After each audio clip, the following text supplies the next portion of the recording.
Genèse 33. 1. Jacob leva les yeux et regarda. Et voici, Ésaü arrivait, avec 400 hommes. Il répartit les enfants entre Léa, Rachel, et les 2 servantes.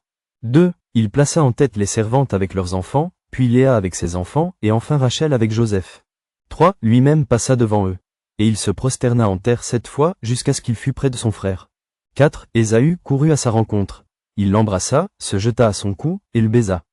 Et ils pleurèrent. 5. Ésaü, levant les yeux, vit les femmes et les enfants, et il dit, « Qui sont ceux que tu as là ?» Et Jacob répondit, « Ce sont les enfants que Dieu a accordés à ton serviteur. » 6. Les servantes s'approchèrent, elles et leurs enfants, et se prosternèrent. 7. Léa et ses enfants s'approchèrent aussi, et se prosternèrent. Ensuite Joseph et Rachel s'approchèrent, et se prosternèrent.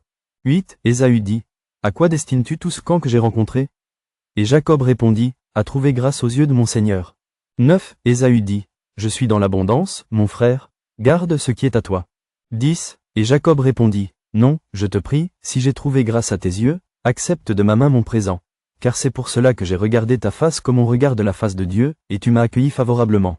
11. Accepte donc mon présent qui t'a été offert, puisque Dieu m'a comblé de grâce, et que je ne manque de rien. » Il insista auprès de lui, et Ésaü accepta. 12. Ésaü dit, « Partons, mettons-nous en route.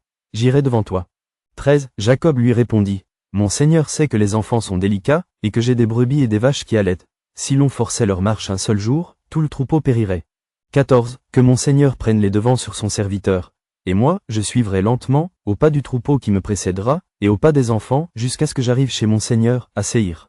15. Ésaü dit, « Je veux au moins laisser avec toi une partie de mes gens. » Et Jacob répondit, « Pourquoi cela? Que je trouve seulement grâce aux yeux de mon Seigneur. » 16. Le même jour, Ésaü reprit le chemin de Séhir. 17. Jacob partit pour Sukkot. Il bâtit une maison pour lui, et il fit des cabanes pour ses troupeaux. C'est pourquoi l'on a appelé ce lieu de nom de Sukkot. 18. À son retour de Padan Aram, Jacob arriva heureusement à la ville de Sichem, dans le pays de Canaan, et il campa devant la ville. 19. Il acheta la portion du champ où il avait dressé sa tente, des fils d'Amor, père de Sichem, pour 100 kéchitsa. 20. Et là, il éleva un autel, qu'il appela El Eloé Israël.